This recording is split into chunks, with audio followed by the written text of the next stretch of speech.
The Agenda with Steve Paikin is made possible through generous philanthropic contributions from viewers like you. Thank you for supporting TVO's journalism. Tonight on The Agenda. There's been a real awakening of our people, especially the youth. And so their expectations are so much higher. Then, later on The Agenda. Just like much of the country, Ontario is coming off the heels of one of the worst wildfire seasons on record. More than 700 fires and over 400,000 hectares of forest burned.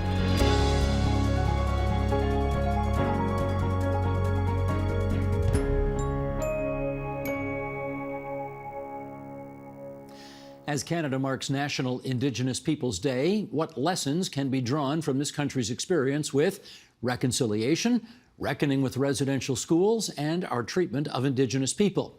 Here to discuss, we welcome, on the line from Tulalip Tribes, Washington State, Deborah Parker. She is the CEO of the National Native American Boarding School Healing Coalition. In Vancouver, British Columbia, Chief Robert Joseph, Ambassador, Reconciliation Canada. In Winnipeg, Manitoba, Kayla Johnston, Director of Education and Public Programming at the National Centre of Truth and Reconciliation at the University of Manitoba. And with us here in studio, Karen Pugliese, who's the Editor-in-Chief of Canada Land. And we welcome, Karen, you back to our studio here and to our friends in Points Beyond. I want to start by just reading something that Cindy Blackstock, the well-known Executive Director of First Nations Child and Family Caring Society of Canada, she wrote this in an op-ed for the Toronto Star. The U.S. was the birthplace of the residential school system, but it was Canada that took the first steps towards truth and reconciliation. That's not because of bold government action. It's because courageous residential school survivors sued the Canadian government and the churches that ran the schools and eventually forced the creation of the Truth and Reconciliation Commission. The subsequent TRC report included 94 calls to action, a plan for Canada to learn from the past while addressing contemporary injustices. The U.S. is now looking to that process as a guide. So let's start there. Deborah Parker, is that accurate? Are you in fact looking to Canada as an example of what you might want to do in the States? Yes, actually, for years, the National Native American Boarding School Healing Coalition has been meeting with Canadian First Nations and representatives to learn more about how the TRC was conducted and what are some of the learning lessons that we can take here in the United States. But I also had the honor of serving in British Columbia, the Tsleil-Waututh Nation, Squamish, and other allied nations on their TRC, Aboriginal Healing Foundation program. Kayla Johnston, if in fact the TRC process in Canada is something that Americans are looking at, what do they need to know about how that went? When it comes to the Truth and Reconciliation Commission, as quoted by Cindy Blackstock, it was really the survivors who led the ground and led the way, starting from the 1980s onwards as they were coming forward. And with that, you'll see from the 1980s to when the TRC really started to get going in 2010, that's a couple decades of work that needed to be done with those consultations with survivors, with the churches, with the government offices and other representatives to really get a sense of how best to address the outstanding litigation, but all those other components connected to it as well, from the statement gathering piece, but also in addition to that, the healing funds. And I'll say healing for intergenerational survivors is really now coming forward since the close of the Truth and Reconciliation Commission and the wrap up of some of those other components of the Indian Residential Schools Settlement Agreement. So there's quite a lot of lessons that can be learned in the preparatory phase of doing some of that work. But again, that key piece is being led by the survivors and having that survivor voice to really identify what's needed when it comes to the U.S. context. Chief Joseph, what would you add to that in terms of what our American friends need to know if they intend to look to our process as an example? I think what would be, greetings, first of all, everyone. I think it would be really important to note that survivors indeed were central to all of the evolution of the truth telling process.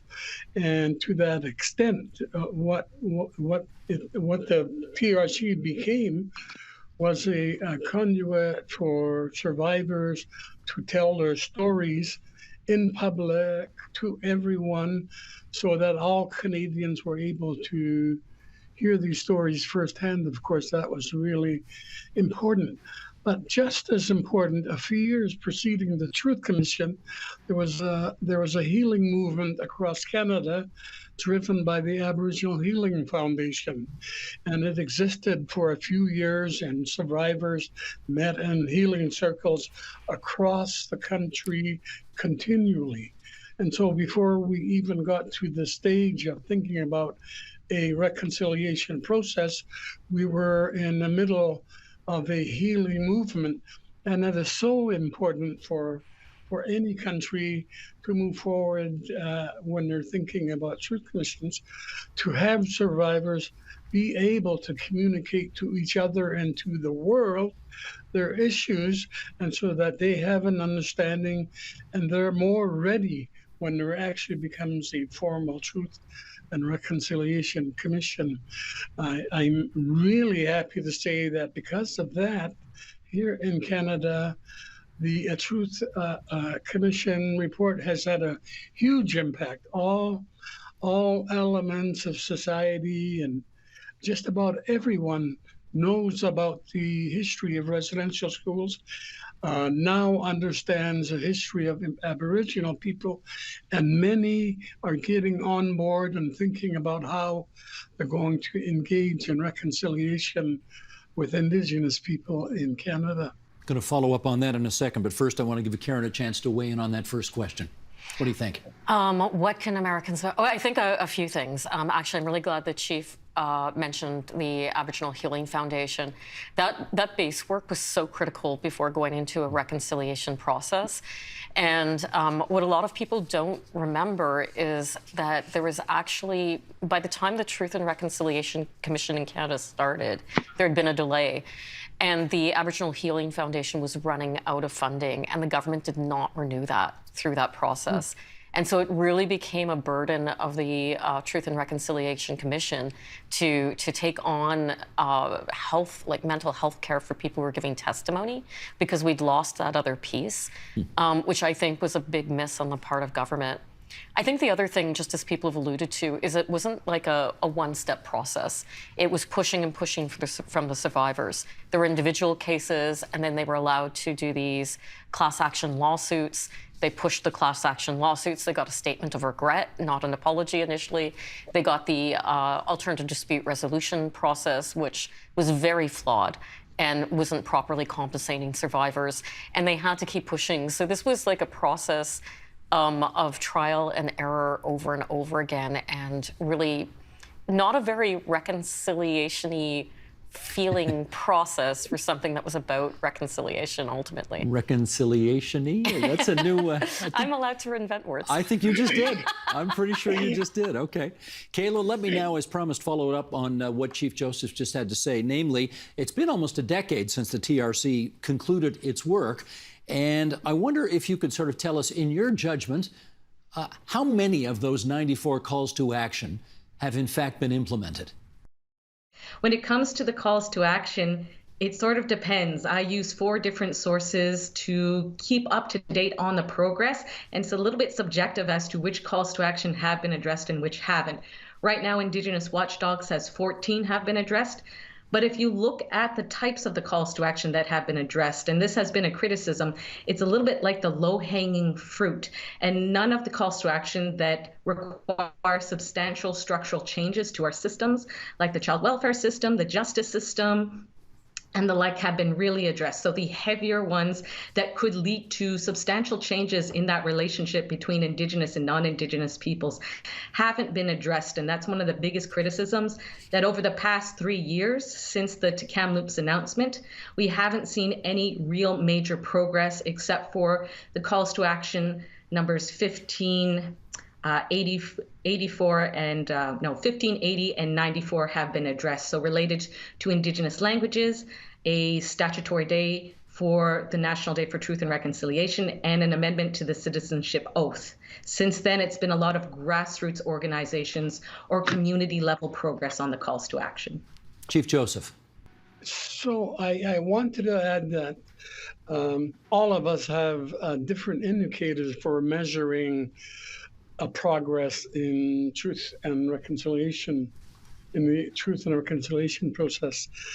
One of the really important indicators should be how survivors have responded to the Truth and Reconciliation Commission in their efforts, first of all, to reconcile their lives, our lives, because we, up until this point, we've had a trauma that was deeply hidden and we didn't understand it. But now, across the country, Indigenous people are continuing to heal. They're proud, they're strong, they're resilient, they feel free, they're hopeful, and you can't measure that against the 94 calls to action.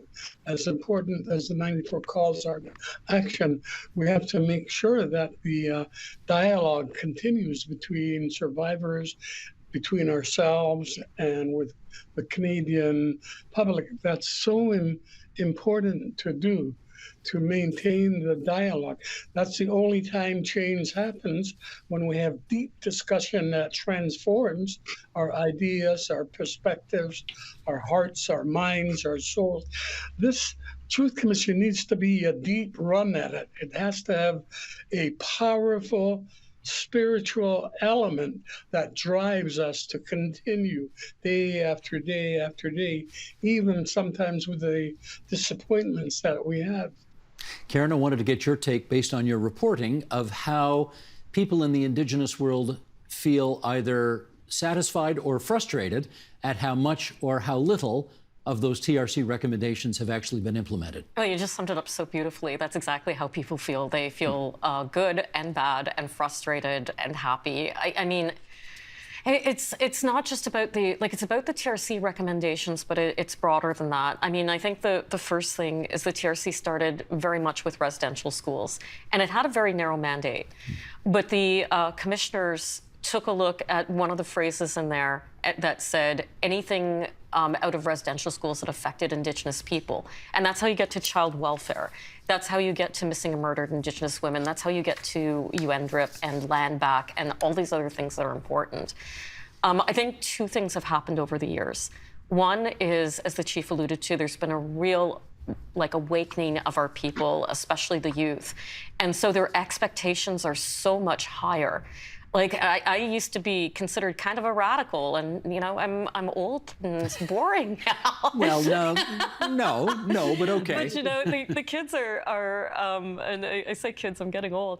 But the kids, their expectations are very high, and so even though we're seeing probably realistically what's been one of the better relationships with the federal government, despite a couple of land back movements and problems there.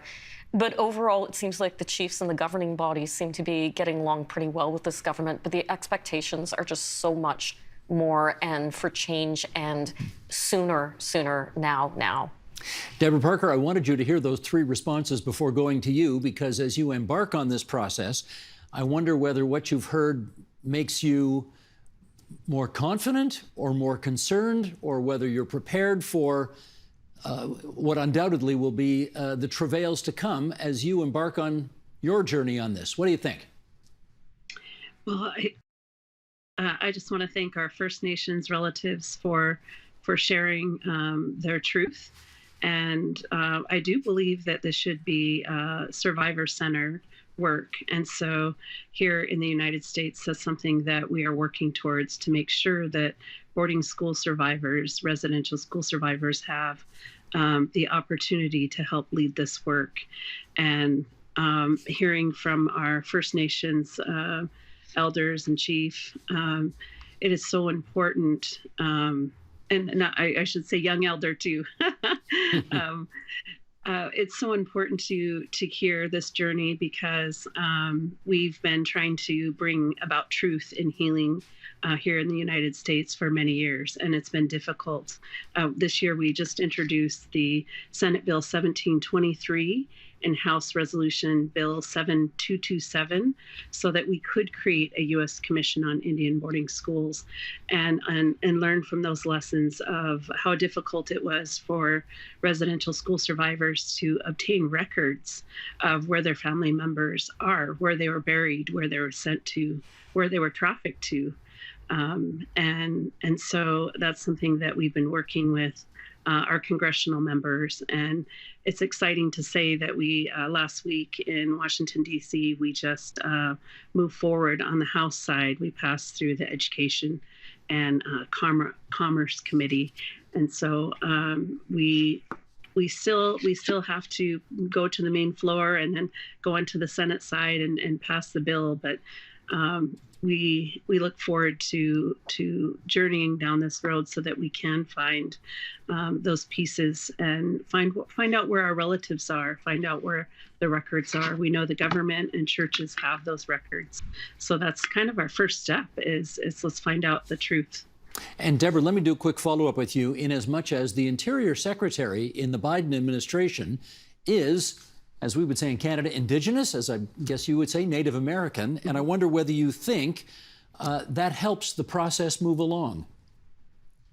Oh, absolutely. Having U.S. Secretary Deb Haaland lead the efforts in finding out the truth about the U.S. boarding school era is absolutely paramount. She's from the Laguna Pueblo, and so her experience and understanding of the boarding school issue has helped lead our efforts across the nation. So we feel like we're many years behind Canada in the sense of bringing out the issue of the federal Indian boarding school. But we feel with the leadership of Secretary Haaland, we've made some great strides. And we're also looking for her second volume to come out on Indian boarding schools. And we know that our children are also buried across the nation in unmarked graves. So we are really working hard to make sure families find their relatives and that we can bring some healing and some closure to some of those disappearances. Chief Joseph, we Canadians are just sanctimonious enough to think that we are leaders in the world at whatever it is we set our minds to. And so I wonder if you could tell us whether you agree with the notion that many Canadians will feel that we are sort of ahead of other countries when it comes to reckoning with our past. What do you say? Yeah, I think there's some truth to that. We all respond to these issues in different ways. I think Canada, by consequence, I don't know if it is a long-term plan, has evolved in its process rather well, I would consider, because so many things have changed as a result of apologies, creating a healing foundation, then a truth commission, and then having national hearings where everybody knows the issue. In our country here in Canada, most Canadians probably know about residential schools. And there's, to all of them, there's a twinge in their conscience that says they should be considering doing something about it or responding to it. But I absolutely know that when our neighbors to the south begin this process, as they have, that they're going to succeed. That if you stand up and you tell the truth, people hear you, and all people who live in these countries now know that we need to find a way to do better, to elevate all of ourselves to places where every child matters, everybody matters, we all belong, and we should live together in peace and harmony. Kayla, you work with other countries in your work. How do we fare compared to others on your scale? When it comes to the NCTR, I'd like to say we are an international hub for countries who are looking to explore truth commissions, but also centers after truth commissions closed. Most recently, just this week, we had 2 Norwegian visitors. Norway had visited us in 2019. Also, this past 2 years, we've had Ireland, Brazil, as well as a few other countries come and visit us. We've had about 11 or 12. And a lot of them are wanting to know, how did our Truth Commission operate? And then what was done after the Truth Commission closed? What happened to all of the materials, all of the physical objects, all of the statements? And the big piece really is ensuring the survivor voice. How do we ensure the survivor voice carries forward when it comes to that use of that materials in our collection? And really for our center as an archive, it's about the education piece. So supporting our educators, our researchers, and the general public to ensure that this history is never forgotten or repeated. So a lot of countries are coming to visit and getting a greater sense and understanding of how can they learn from our lessons and import them into their own efforts. Now for the United States, because there is the National Native American Boarding School Healing Coalition, which we've worked with on and off for the past couple of years, starting in 2017, I think there is a lot that can be learned and shared from some of our own growing pains that we've had and what they can do to avoid that. And really having NABs established first really sets the piece for that future Truth Commission to gather those statements and have that security to know that they're going someplace safe to be protected, much like it's protected here at the NCTR in perpetuity. I want to ask Karen Pugliese about something that has happened in greater numbers since the TRC reported, and particularly in the last few years, and that is Ryerson University is no longer Ryerson University. St. Sir John A. Macdonald Law School at Queen's University is no longer Sir John A. Macdonald Law School. There have been increasing efforts to change the names of places that many in the Indigenous world find upsetting. And I wonder if there is a sort of consensus in the Indigenous world in Canada about the advisability of doing that. You know, it's interesting. There is a bit of a debate that goes on. And I actually, like, long before any of this, there's actually a statue that's not there anymore that was in Ottawa, and it was on Champlain, and there was a Native person kneeling in front of him. And the story goes that there was supposed to be a canoe, and that's why the Native person was kneeling, but they never got around to building the canoe because it would cost too much. Anyways, people considered that offensive even back in the day, and they moved the Indian and placed him in a place with all the sweetgrass and stuff, and Champlain got to stay there. And there was a local photographer, Jeff Thomas, who took this great picture of the Native in the new spot saying, why is the Indian the one that has to move? Now, that debate that was happening at the time is the same one I hear now. Is it important to keep these things around in some way and maybe put a plaque and put a reinterpretation on them to show that people used to think this way? You know, like statues of Native people are often of fantasy Native people. They're not of actual, like there's no statue of Karen. There probably will never be, but you know what I mean? Like there's no statue of our national chiefs or anybody who is like real. Very few of them. Maybe Louis Riel is one of the few. Whereas for non-Native people, they're actually of people. Anyways, pulling these down, to what extent, it's not that it erases history, but it's interesting on the landscape to be able to go and look at something and say, well, here's Sir John A. Macdonald, but here's the way we understand the history now, looking at it from our point of view and looking back. And that's one side of it. And the other side of it is tear them down and put some statues of us up. And where do you fall on that? I think it's, I have mixed feelings about it. Like, I mean, I'm not really an activist. I'm more of a journalist, so I might more like to engage with the conversation. I see the value in both of them, to tell you the truth. But I do think it says something about, I think not doing anything is the problem. Because when you hold people up who are very harmful and you don't say anything about it, it's just sort of like, what do you value in society? And how can you talk about things? Deborah Parker, let me get your view on that, because I think this issue has been back in the news lately. That very famous statue of Abraham Lincoln with an Indigenous person kneeling by him. There's a great debate now about whether that statue can stay or whether it has to go or be contextualized with a plaque. Obviously, the stars and bars have come down in some state capitals and places in the United States, although certainly there's lots of support still for the old Confederate flag. What's your view on how all that should be handled?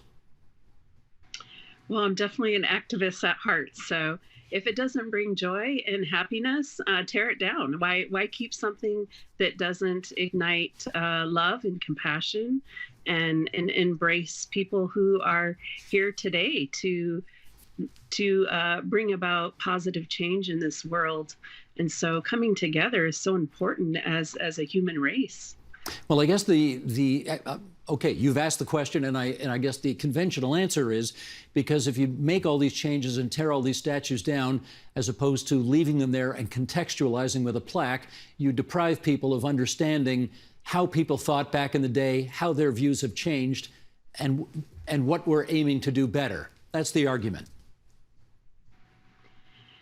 Well, I mean, I think in those places we can create gardens, we can create places that bring about happiness and change. That dialogue can still continue, but do we need everyday references to colonizers or to people that hung our children or took our children in federal Indian boarding schools and beat us, who passed policies that were, contributed to slavery and other ethnic cleansing? So I don't know that I'd want to be reminded of that all the time, but certainly that's a part of history that we can continue to discuss so that we don't continue those behaviors. We must do better today with the resources and information that we do have. Chief Joseph, do you think there is a consensus in the Indigenous world in Canada about, for example, all of these renamings that have happened so far, and perhaps more interestingly, all of the renamings that have not happened? Wilfrid Laurier brought in a $1,000 head tax on the Chinese, a century ago, and nobody's, at least not to my knowledge, telling the university they got to change their name or et cetera, et cetera. What do you think? Yeah, I think when we hear about or see these symbols, statues, or monuments, that if they represent colonialism in a bad way, if they represent hatred and prejudice and all of that kind of stuff, I think I'm in favor of responding to those issues. I'm not sure if you have to absolutely destroy the symbol or what, but symbols are so powerfully important during times like we're going through right now, where people seem to be more interested in their own uniqueness or division, and we're more divided than we've ever been before, even though we're undergoing a reconciliation process here in Canada. And so it really does take a lot of thinking and some mutual dialogue between all of us to try to come up with solutions on how to respond to those historical symbols of harm and hate or whatever. It's a process. We're going to get through it one way or the other, and it needs the kind of dialogue that's going on now for those pro and con, for us, those of us who haven't given it much thought, to get a grasp of what it all means and how it impacts us now, how it impacts our young people. So it's going to be a process that won't be resolved overnight, I don't think. Caleb, we've got just about a minute and change to go here, and I wanted to ask you. I asked this next question to a lot of people, and most of them like to dodge the question because it's uncomfortable. And it's about an Ontario issue, and since you're in Manitoba, you can get away with answering it and you won't have any consequences. So here we go. On the south lawn at Queen's Park, there is a statue of Sir John A. Macdonald that has been boarded up for about the last 4 years, mostly because the members of the Ontario legislature who are tasked with figuring out what to do with that statue can't come to a consensus, can't come to an agreement on it. So the statue remains boarded up.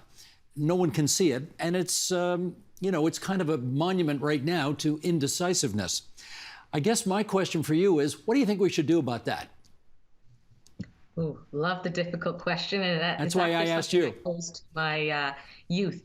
What do we do with those statues or the renaming of places when it's connected to, for my youth, I say, what do we do about our problematic faves? Those who've done very laudable things that we should recognize, but also have these very serious components to it. Here on the Manitoba Legislative Grounds, we have a statue to the famous five, including Nellie McClung, who is lauded for bringing the votes to white women in the early 1900s.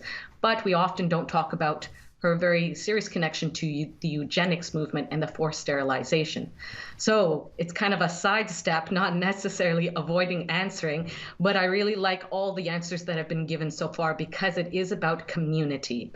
And the fact that it's still boarded up brings a message. And whether or not it's uncovered or removed, I think it speaks volumes that it's covered up and has that talking point to discuss why is it like that? Why are we covering it up, and what are the discussions that can be had coming out of that? Very similarly, also on the legislative grounds a few years ago, we had the tearing down of the Queen Victoria statue, and we also had the beheading of another statue, and there were discussions about whether or not it should be returned to the grounds, whether or not it's possible to be fixed, or if it should be moved to a museum in the state that it's in order to discuss that evolution or that journey that has taken place when it comes to these laudable figures who have that detrimental component to this history, and again, that learning opportunity. So I don't have a right or wrong answer or a specific answer on what should be done, other than continuing discussion, and I like where it's going when it comes to those opportunities on how we can grow from that. Continuing discussion is always a good idea. I knew you'd have a good answer to that question. Deborah Parker, Chief Robert Joseph, Kayla Johnston, Karen Pugliese, I want to thank the four of you for joining us on TVO tonight for a very stimulating conversation. Thanks so much to you all. Thank you. Thank you. Thanks.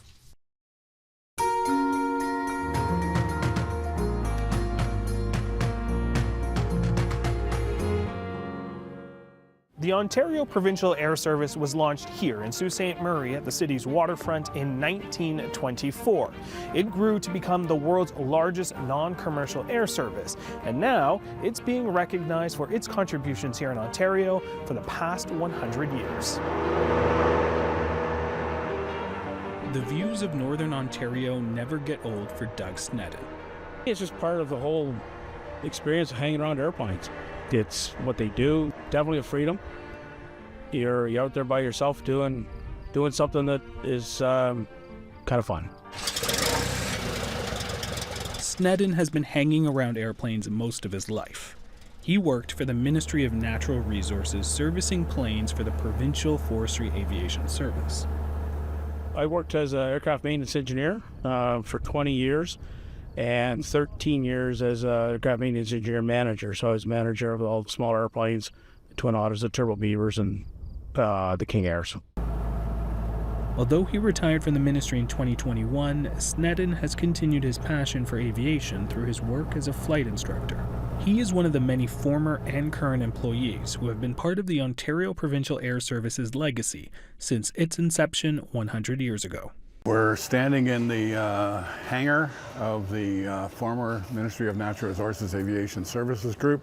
This hangar was constructed in 1948 when the new de Havilland products started to arrive, like the Beavers and the Otters and that sort of thing, and they needed some sort of accommodation. And this complements the old hangar, which you may have already seen down there, which was constructed in 1924. Bob Thomas is the founding president of the Canadian Bushplane Heritage Centre in Sault Ste. Marie, Ontario, and a retired information officer with the Ontario Provincial Air Service. The Canadian Bushplane Heritage Centre was created in 1987 by local volunteers, many of whom were active or retired members of the Ontario Provincial Air Service.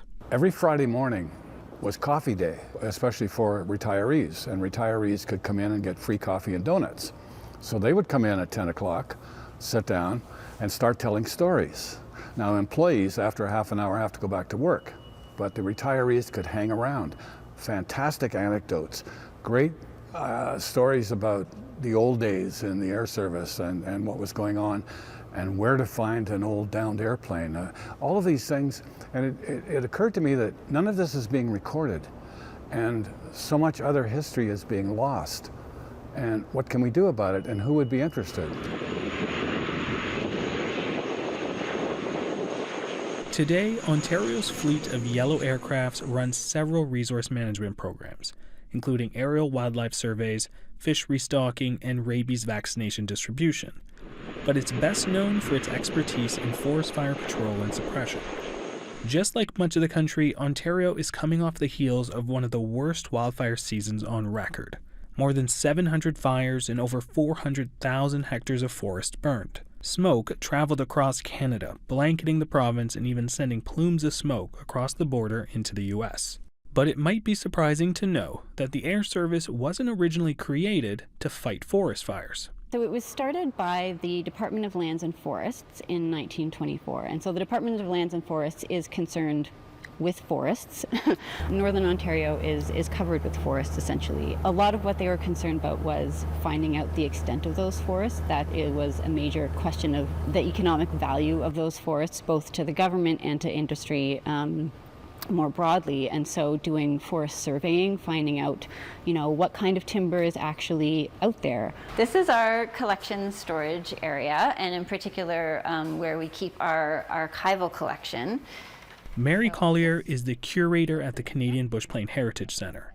The museum has a large collection of photos, logs, and even failed experiments from the early days of the Air Service. These are some of the paper bags that are left over from an experiment in water bombing that the Air Service did in the 1950s. So they had these kind of waxed paper bags, and they would fill them with water. So they puff out about yay big and drop them on fires from aircraft, either from helicopters or from fixed wing aircraft. And that was a an experiment in water bombing. 2 years before the Government Air Service was created, Canada experienced one of the worst natural disasters in its history, the Great Fire of 1922. A wildfire ripped through the town of Haileybury, Ontario, and neighboring communities, killing more than 40 people and destroying homes and businesses. To protect those valuable forests and prevent further loss of life, the department got involved in fire suppression. The Ontario Provincial Air Service has gone through a few name changes since its start. Currently, the service is run by the Aviation Forest Fire and Emergency Service section of the Ministry of Natural Resources and Forestry. The service is credited with advancing bushplane design and development over the past century. A bushplane is a plane that can go where a normal plane can't, something that can land without a runway, essentially. It can either be on wheels, it can be on floats to land in the water, it can be on skis to land in the snow, but it's a plane that can go kind of off-road in places where there aren't airports. We have some photos from our collection of the H-boat and of the hangar here in the early days. So this one is of a crew with one of the H-boats. The Curtiss HS-2L flying boat was the first type of aircraft that the Air Service purchased when it was established. It was designed by the U.S. Navy during World War I as a maritime patrol aircraft and featured a 74-foot wingspan, large Liberty engine, and a base shaped like a boat so it could land on water. After the First World War, aircraft had kind of come of age, and their usefulness in terms of doing aerial surveying and being able to spot wildfires, the government had contracted private operators to do some of that work in the early 1920s. But by 1924, they decided, you know what, we can do it cheaper ourselves. And so they purchased the planes, hired up the staff, and created this air service, which was the first of its kind. The Air Service purchased 13 HS-2L flying boats to round out their fleet. Today, a 1/4 scale replica of the Pioneer plane hangs in the rafters of the museum, among some decommissioned aircrafts that were used later by the service. After the war, they were kind of retrofitted, so they had previously just had the 2 cockpit spaces and then a hatch in the front for, in the case of military uses, a machine gunner, for example, or somebody doing that submarine spotting. Additional cockpit areas were added between those 2 that could be used for either freight or additional passengers, and then that front hatch became the observer's hatch. You had a guy who sat in the front of an H-boat with very thick fabric, and he would actually sketch lakes and rivers and forest types and make notes. What type of trees are they? Are they healthy? Is it a good-looking area to harvest? This sort of thing. While they were doing all that, somebody would say, wow, there's smoke, there's a fire. So how do we report it? Well, they couldn't report it initially because they didn't have any air-to-ground radio contact. But when they got back to base, they could not only report it, they could also pick up 1 or 2 firefighters with their shovels and a couple of other things and fly them in if it was an accessible site. As the aircraft grew away from the H-boats into later years, you could transport a whole fire crew and their equipment and their pumps and the hose and food and tents and everything else. And what does it do when it gets over the fire? It opens its bomb doors. The bomber doors open up and 6,000 liters of water comes pouring down on the fire below with enough force to snap a mature tree in half. That's why we can't be on the ground when the water bombers come. The museum aims to connect people of all ages to Ontario's forest protection heritage. Did I know? So they would put foam in there and they would add that to the fire, to the water to put the fire out.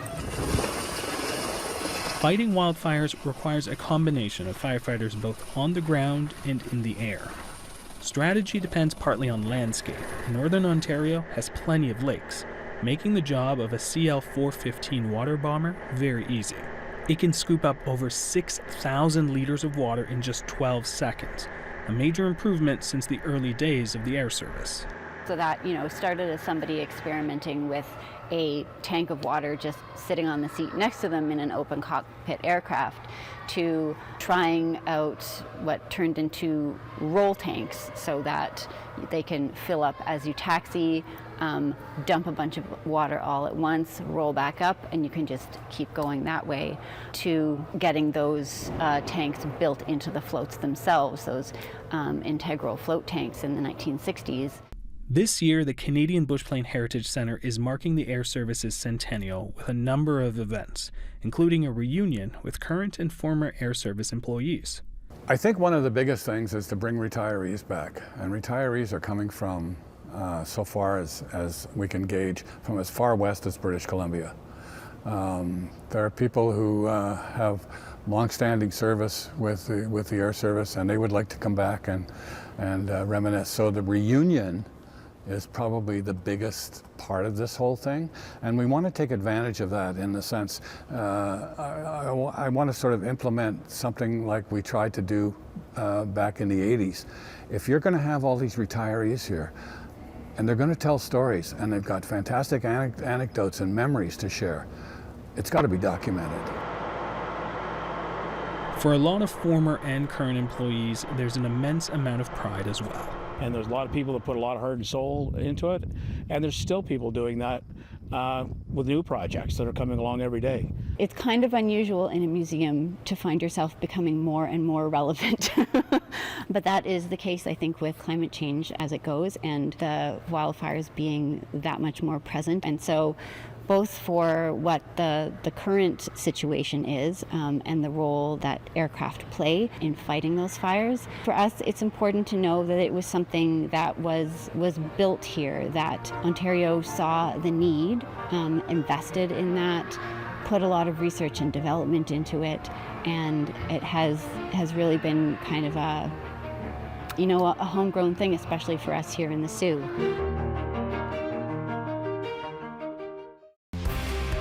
Tonight at 9 p.m., join us for a new episode of TVO Today Live. This time, it's a town hall conversation about how citizens matter in the substance abuse crisis. It's not necessarily a safe thing to come out and say, hey, you put a target on your back. It can make so that your children, the parents of your children's friends, don't want your kids hanging out because he was an addict or she was an addict, or there's that stigma. There's 100% stigma. Stay tuned for how one Ontario city is trying to find a better path. That's TVO Today Live, right after the agenda. Being here feels like you're in a different world from daily city life. Having to cross so many roads and parking lots and highways to get here. Land stewardship and the desire to connect with nature has grown exponentially since COVID. For many people, their local park is the closest they're ever going to come to the wilderness. There are several land steward organizations and groups in Ontario. Today, I met up with two Don't Mess with the Dawn, and Toronto Nature Stewards, who work in partnership with the University of Toronto Daniels Forestry. Toronto Nature Stewards have an agreement with the City of Toronto Urban Forestry, stewarding 42 sites throughout Toronto to conduct community-based ecological restoration. They are entirely privately funded. Sometimes with the bigger ones, it's good to work in pairs because you have to lean the buckthorn over, you grab it, and again, sometimes you have to sever the roots with loppers. Pair up with somebody who's done it before. It actually is an amazing machine. These cost about $200. We have about 30 of them. Nice. Great job. This is a Jack in the Pulpit, and I've never seen one in Toronto, ever. And to see one here, like adjacent to a parking lot in Sunnybrook, is just remarkable. When you clear all the buckthorn, all the stuff that was asleep for all these decades because urbanization came in and the buckthorn came in, it's all just waiting. Another one. Oh, that's another one. Yeah, that is another one. It is really inspiring coming here and doing work because, seeing the change is so huge. It's like somewhere nearby, like in Toronto, where you can actually do this kind of work. You have like support doing this kind of work, seeing native plants come up, and like it's just so addictive. Right here, these are a spring ephemeral, the mayaples, and this is going to be the most beautiful white little flower. Absolutely gorgeous. All these seeds were here, and once we took the buckthorn out, they had enough light and air that they could come up. Oh, there we go. And now we can allow this ash tree to grow undisturbed. There you go. I don't think I've ever seen trilliums like this before. Really? Yesterday I just saw like a 4-stemmed trillium. Yeah. With like, it was one single flower. Toronto boasts 11,000 hectares of natural green space. That's 17% of our land mass. That's a lot. The city forestry, parks and recreation will never have enough money in their budget to take care of it the way they'd like to. So they actually need everyone in Toronto to help keep the parks as beautiful as they can be. Invasive plants often become a strong monoculture, overtaking areas of our forest floor. You know, disturbance is healthy too, because it creates space. It's important we reduce these invasive plants as they weaken the health of the ecosystem, reducing food sources for pollinators, birds, fish, animals, and plants. And I see you carrying a branch of buckthorn in your hand. I wonder how many people recognize this and how many recognize that how bad or detrimental it is to the environment here in our ravines and parks. You know, in my experience, not too many people will recognize this plant. The average person will not know anything about it. I wonder how we can scale this up, like to have more awareness that people can, drive down the highway or walk in the park and recognize that that's the one that we shouldn't be, shouldn't have in our cities. Yeah, that's a great question. I think education comes in so many different streams. One of them is, I don't think they sell buckthorn anymore, but a lot of the other invasive plants are still sold in nurseries.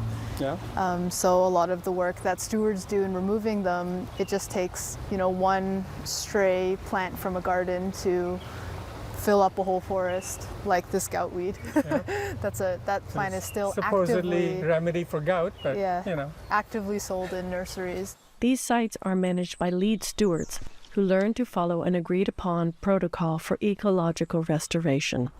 We have some senior Toronto Nature Stewards people here. How many sites do you steward now? 42 sites, and I met Anna just down at Cherry Beach stewarding a site on the weekend. Don't Mess with the Dawn predates these guys. We are now entering our 7th year. We do stewardship down in Sun Valley, but we've also removed 300,000 pounds of garbage. We do trail running, mountain biking. We're working on kayaking, and we do sports of all sorts and arts programs. This is Bruce, one of our incredible volunteers. Oh, look at these sedges for seeding. They're so cute. There are many aggressive invasive species that do not contribute to the ecological function of our urban forests. Garlic mustard. It was introduced as a cash crop because you can actually use it in cooking. It's aggressive and it's non-native, and so it just doesn't let other things grow, and that's generally what we take out for the most part to kind of encourage diversity. One of the top aggressors is knotweed. Did I ever tell you a story about how I discovered Japanese knotweed? No, I didn't hear about that. So I had a PhD candidate and a master's student come to my door, and they wanted to survey the ravine behind my house, and it was part of a study that they were doing looking at how the ravine had changed in the last 40 years. Okay. Since 1977, when they did the same study. And they came in the back, and the forestry guy goes, "Hey, you might want to get rid of that Japanese knotweed." And I said, "The what?" Okay. And he's like, "The Japanese knotweed, it's really invasive. It's on the top 10 worst plants in the world list." And I was like, "What? What kind of a list is that?" So he said, "Just Google it." So of course I frantically Googled it and found out it was growing in people's living rooms. And Really? through asphalt and through brick. And, it'll destroy the foundation? It destroys everything. It's such a robust plant. And so anyway, this is it. Kind of resembles bamboo. Right. So we pull it 3 times a year because it's a really prolific plant, and so what you have to do is stop it from photosynthesizing, because the photosynthesis obviously grows all the roots and makes it stronger, so you don't want it fortified. You have to pull it 3 times. We do it once in May, once in midsummer, and then once at the end of the season. It's amazing what lies beneath the invasive species covering our forest floors. Well, this was another remarkable thing. It was kind of like the trilliums that we just saw in Sunnybrook, because the jewelweed unexpectedly came out when we pulled all the knotweed out. So again, it was like just sleeping here, and we just released it. Here's a familiar friend. It's goldenrod, which is the most common native species in Toronto and a huge part of Ontario. They are really, really common, especially in the city here, because they're, the word invasive is really relative, so they're actually invasive in other parts of the world. And that's because of their ability to grow in tough and difficult places. So here, they're considered a friend because they, once again, are feeding our wildlife and are locally adapted. So this is probably the most common native species that you'll find here in Toronto. Right next to the goldenrod is a little shoot of a plant called dog strangling vine that's originally from Europe. And so this is a very highly invasive plant here. You can kind of think of it as, maybe the dog strangling vine would be the goldenrod of Europe and vice versa. Our forests and ravines in the city are weakening and are dying because of, at the base level, these plants are taking over. And over years, now next time there's a windstorm, there's a heavy rainstorm, these trees don't survive because they're weak at the bottom now. And once they're gone, that has a much more negative impact even after a heavy rainfall event, which then translates into larger economic, insurance losses and property damages and so on and so forth. So what we may think as a benign, yes, this plant is not good, but it really is not affecting me so much. Well, it does when you start looking at that level. It's not a little bit of money. That's billions of dollars, right? And it's going to have a compounding effect because these things continue to happen, they continue to spread. It really needs a very concerted campaign through the provincial government, I think, where everybody knows what these plants are. Wherever I see them, I need to remove them. The variety of plants, even in a small area, can help to mitigate floods. And the more variety of plants you can fit in, the greater the cooling effect it can have on our heating planet.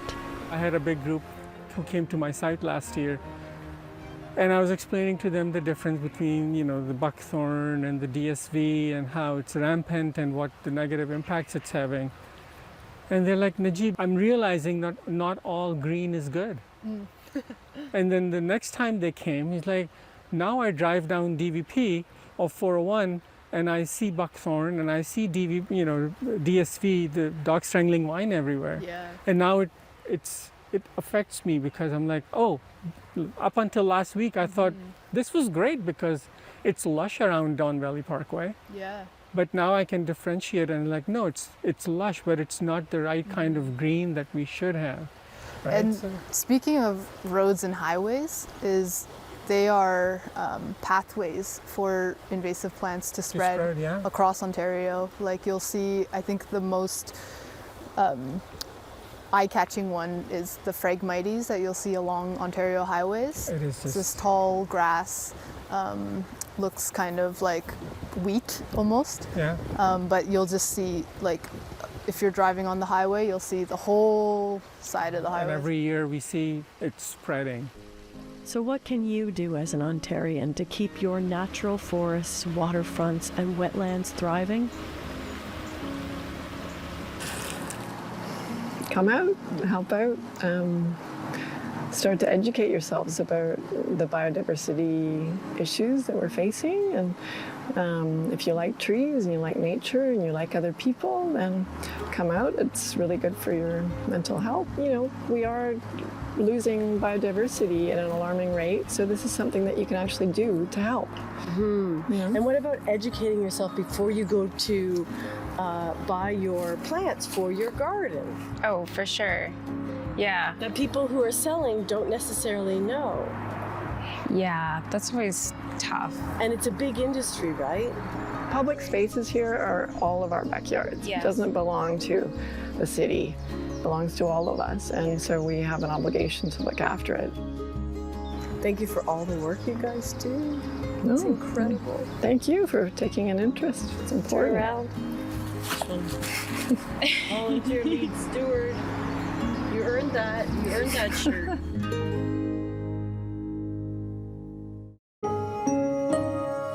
Tomorrow on the agenda, if fewer people are shopping for stuff at the LCBO won't need as many unionized employees or as many locations, theoretically. I mean, that's the nub of the problem, isn't it, for the union? That's exactly it. That's tomorrow on the agenda.